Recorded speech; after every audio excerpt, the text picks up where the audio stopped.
Hey, what's up everyone? It's Radeint here, and today I wanted to bring you a Pauper deck tech Gurmag control. I built this deck and it turned out to be pretty fun. I win a lot of the time, and I played against some decks that were like this deck, and it's pretty frustrating to play against and pretty annoying. So I went ahead and made a deck, and it's awesome. So I wanted to share it with you, and let's jump right into it. Starting off with the control cards, we want to control their board and keep them under wraps with whatever they're doing. So let's start off with Innocent Blood, 4 copies of that card. It's 1 mana, each player sacrifices a creature. So if we get this in our opening hand, we can go ahead and play it on turn 2 if they have a 1-drop, or turn 3 if they have a 2-drop, and they have to sacrifice that guy. So it's already going to put them down right at the start of the game. It only costs us 1 mana, so it's pretty efficient. And then we can use it later in the game if we need to get rid of multiple creatures they have. So it plays a role throughout the game, and being later in the game, it's so cheap, it allows us to play some other cards. Keeping up with that theme, we're going to play Geth's Verdict. 4 copies of this card as well. It only costs 2 mana, so again, if we got it in our first hand and we didn't get Innocent Blood, it's still pretty cheap, and we don't run a lot of expensive cards in this deck. So we'll still be able to play a turn 2, turn 3 card to get them to start sacrificing their creatures and beating them down.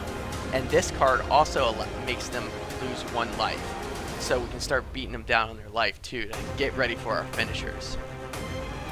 And just adding more to that, Chainer's Edict. 4 copies of this card, target player sacrifices a creature. It only costs 2 mana still, helping us out early in the game as well as late in the game. And we can also flash it back for 7 mana.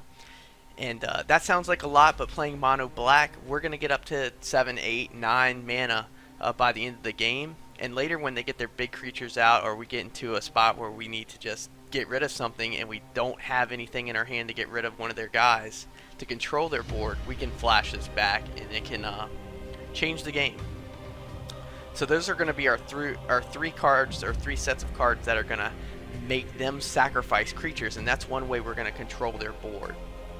Now let's move into some more direct removal by destroying their creatures, where we get to choose which one's going to get destroyed. So we're going to play 2 copies of Doomblade, 2 mana, destroy target non-black creature. So say they got Delver Secrets out, and they probably have like a Muldrifter or something.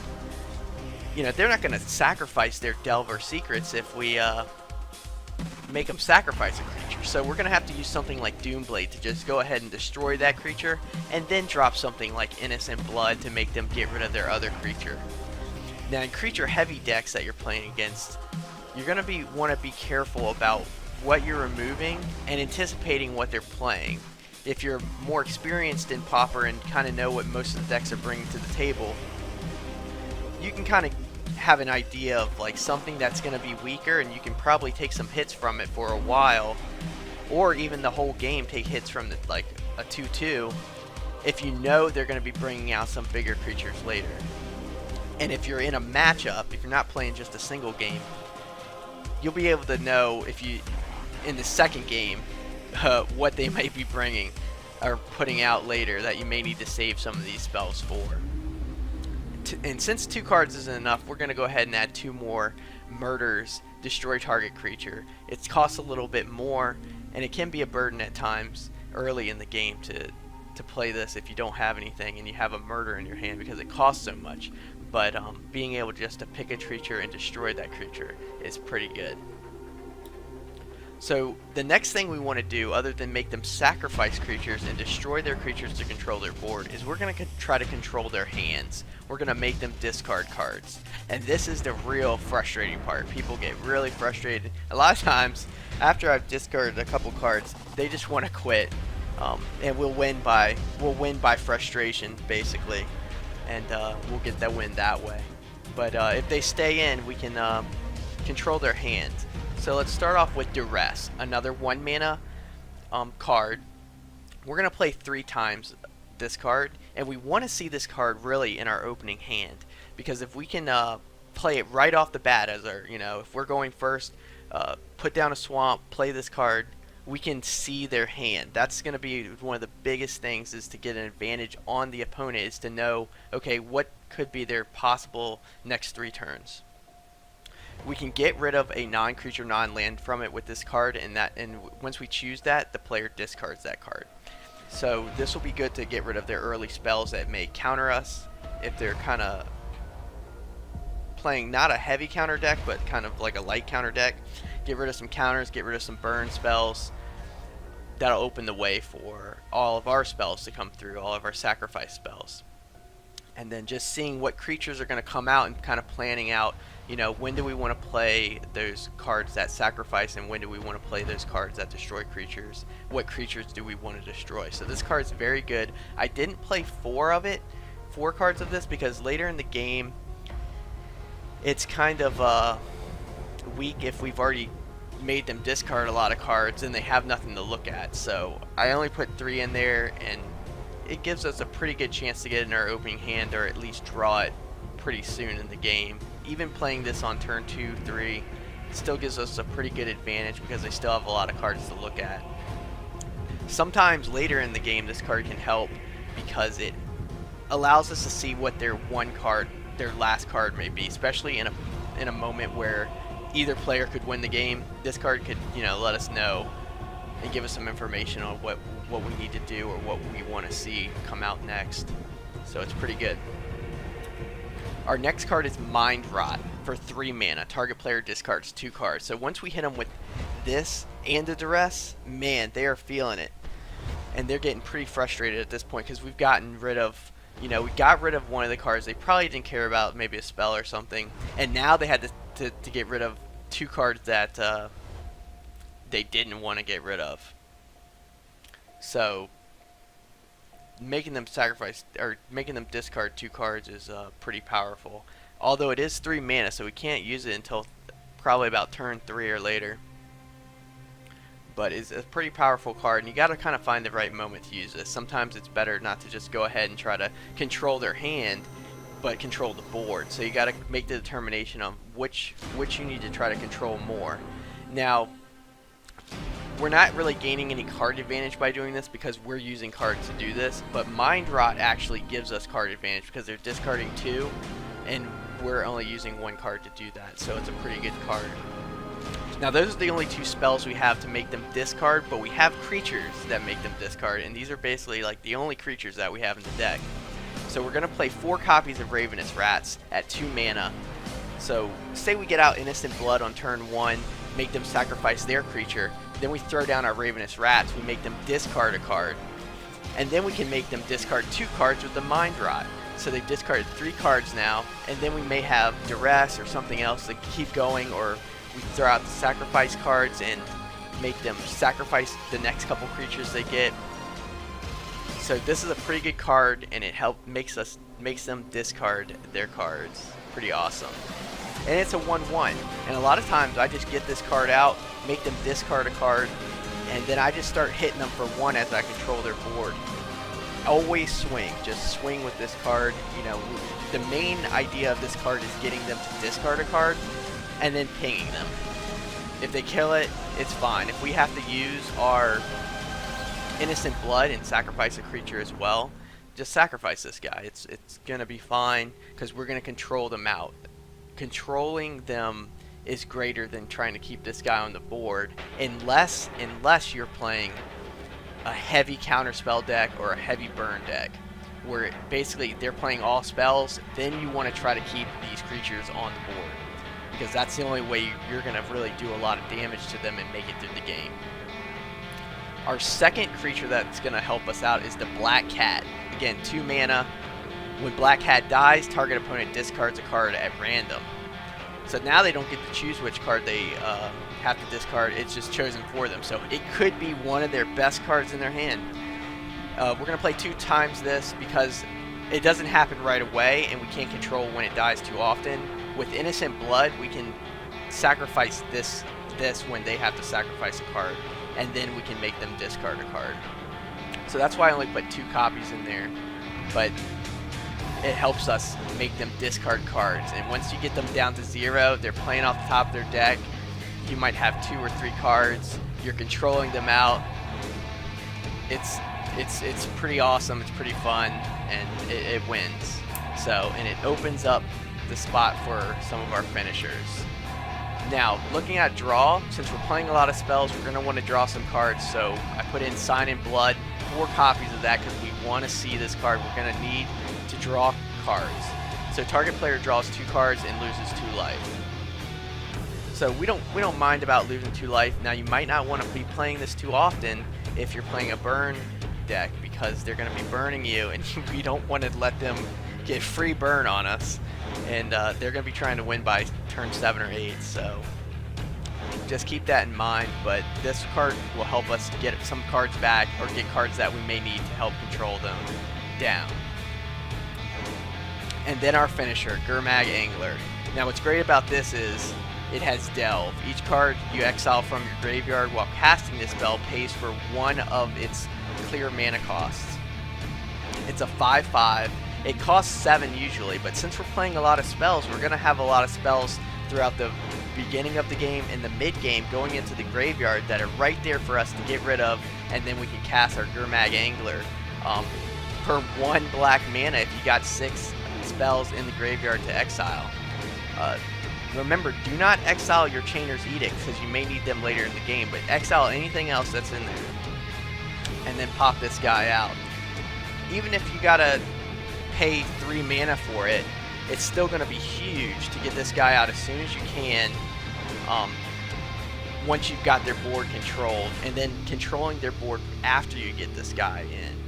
I usually try to get him in as soon as I can based on what I have in the graveyard and what mana I have open, but I make the determination after looking at their board and how many cards they have, and you know what kind of deck we're playing against. I don't want it to get removed right off the bat. If I think they have a lot of removal, I might hold off a little bit and try to weed their hand down a little bit, even to 0. So, but this is our big finisher. The whole deck's kind of built to control the board, control them, frustrate them, and then get this guy out. And then smack them for 5. In 4 turns we got them. And usually when you're pinging them down with the rats and the black cat, and sometimes they lose a life due to some of the other cards that we have in the deck, they're already down to 15 or 14, so it only takes a couple turns to beat them. So it's pretty awesome deck. Let's take a look at the sideboard, because we're gonna need to sideboard some cards in here and there based on who we're playing against. So we're gonna play 2 copies of Alms of the Vein, 2 copies of Murder, 2 copies of Nausea, and 2 copies of Night's Whisper. Now, Alms of the Vein is really good because the target opponent loses 3 life and you gain 3 life, so we can knock them down a little bit. And this is really good when you're playing against a burn deck, because they're burning you down. So if we can just get a little life back, you know, that's a lightning bolt that we negate from them. So they lightning bolt us, we play Alms of the Vein, we get that life back, they lost a card, then we can make them discard a card. So we're just trying to get them down to no cards. If you can get the burn deck down to no cards, they have to top deck their burn spells. And at that point, if they draw a land, we have a huge advantage because now they missed out on a card and we can do something. And hopefully we're getting our creatures out. We want to be creature heavy when we're playing the burn deck, so once you face a burn deck the first match, and the second match, try to get as many creatures sideboarded in. Can't even remember if we have enough creatures to sideboard in. But this card's also good because if we're playing in the mirror match where somebody else is playing a deck that's making us sacrifice creatures and discard cards, we can discard this and pay its madness cost, and that will let us cast a spell for 1 mana, and then we can gain 3 life and deal 3 damage to them. So pretty good card, and it can be used in those situations and really help out in those situations. The 2 murders are going to be really good because if we're playing against a black deck or anything that's like white-black Orzhov, playing against a mirror matchup, we're going to need to take out the 2 Doomblades and put in the destroy target creature murder cards, because we can't kill the black creatures with Doomblade.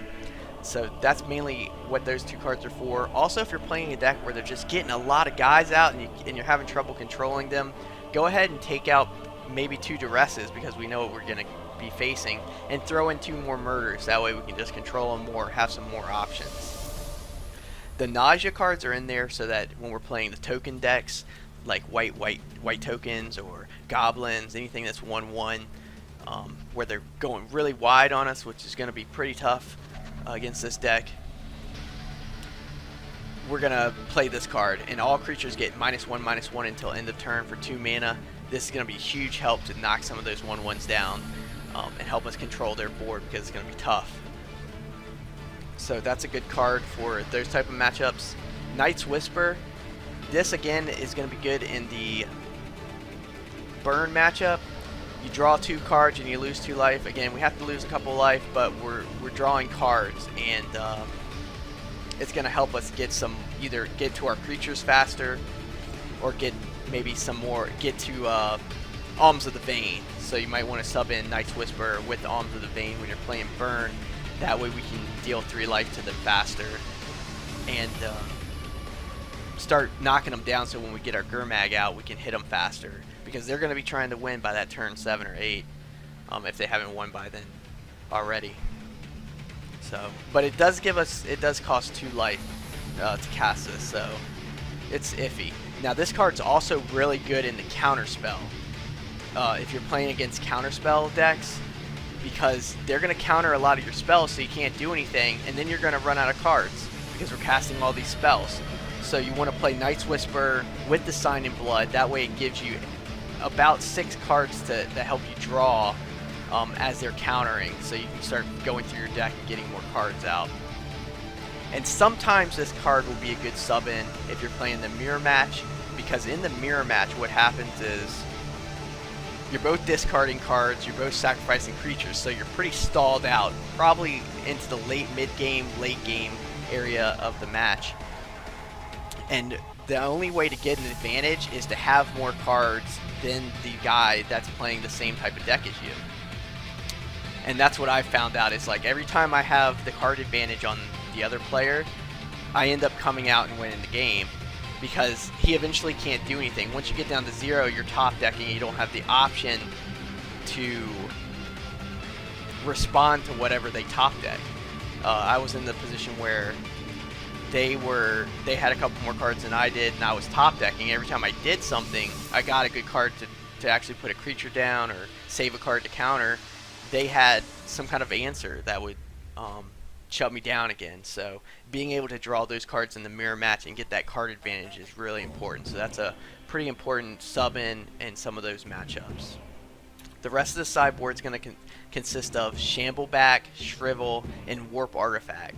Now Shamble Back is going to be really good to sub in for burn spells or burn heavy decks, because we can exile target creature card from our graveyard, so the Ravenous Rats or the Black Cat, and then we get to put a 2/2 black zombie creature onto the battlefield, and we gain 2 life. So this is going to be really good against those burn decks. We get to gain 2 life, so it's negating some of their burn, and we get the creatures, because they're not going to be playing a lot of creatures. Anything they do play that pings us for 1 or helps them do more burn, or whatever they play, we can try to make them sacrifice that or destroy it. But getting our creatures out onto the battlefield is very important, because that's our main source of damage. So getting these out in the early game will help us do some early damage, so that when we get our Gurmag out, we can start hitting them for a lot, and we only have to do it 2 times probably. So that's a really good card. I put the Shrivel in here, another 2, because if you're playing a really heavy token deck, you're going to need to add another 2 of these cards, just like the cards before. All creatures get -1/-1 until end of turn. It just helps you get the ratio up a little bit and do more against those token decks. I haven't really figured out a good way to deal with those. They run you over pretty fast, and you can't control the board that well. The only thing you can do is make them discard the cards you don't want to see on the board that make ton of tokens. But these cards will help. So adding another 2 of those into your deck during those matchups will help you a little bit. And then Warp Artifact, added 3 of these because some of those people that have the artifact decks, affinity, or they're just running some random artifacts that can be pretty nasty. Just throw one of these out. I couldn't find anything that was really good mono black that would destroy artifacts. and this was the only thing I could really find to help me out in that aspect of the game. But so when Warp Artifact does 1 damage to target artifact's controller at the start of each turn, and it's an enchantment, so we just enchant something they're probably going to keep for a long time, not something they're going to sacrifice or, you know, tap and sacrifice to draw a card or whatever. We want to put it on something that we can't deal with, maybe like a one of their affinity cards that just lets them get artifact cards out for cheaper or something. And that way they have to either get rid of that card or do something or just take 1 damage, and that'll just help speed up our damage rate on them. And then we can troll them out. And I'll be posting a couple matches of some of these matchups and some of the games I played, so you all can see how the deck does and how I dealt with some of these. Now, I think I did play an affinity match, and I didn't even use the Warp Artifact, but I got the guy anyway. Sometimes you just gotta know, kind of have an idea of what they might be trying to do, and just control them the right way. You know, make the determination of, do I want to kill this creature now, kill the next creature that may come out, make them discard something. You just gotta kind of make those determinations, and as you play the deck a little bit more, you kind of get a feel for when to do what, and what you want to what type of control you want to kind of put on the other player. So that's kind of where the sideboard's going to come in. Now, looking at our matchups and our weaknesses, we're going to be, again, weak against the counterspell decks, weak against burn, and we're pretty even with the mirror matchup. Like I said, I put that on here because it's kind of, I would say, if you can keep the card advantage up with the other player, it's kind of comes down to luck. I mean, I've been in a couple matches where we're both at 0 cards in hand, and we're kind of drawing for the win. So it's kind of luck based on that one. And the other two, we're pretty set up for, I think, in the sideboard to deal with those. I think there's a lot of burn right now in the format. A lot of people using burn, and some new cards came out in Modern Masters that I'm definitely going to take a look at. But I think there was one that, you know, could do something with the burn decks or improve those a little bit, or people think that it might increase the power of the burn decks. But there's a lot of burn right now, and of course people love playing the blue decks, so we're pretty set up in the sideboard to deal with those. But yeah, so thanks for watching, everybody. That's the deck tech. Keep an eye out. I'll put up a video and start putting up some videos on this deck and show how it's played. So if you like this deck tech or you like the videos, hit that subscribe button here on YouTube. You can follow me on Twitter at Radeint, and I'll see you next time. Peace.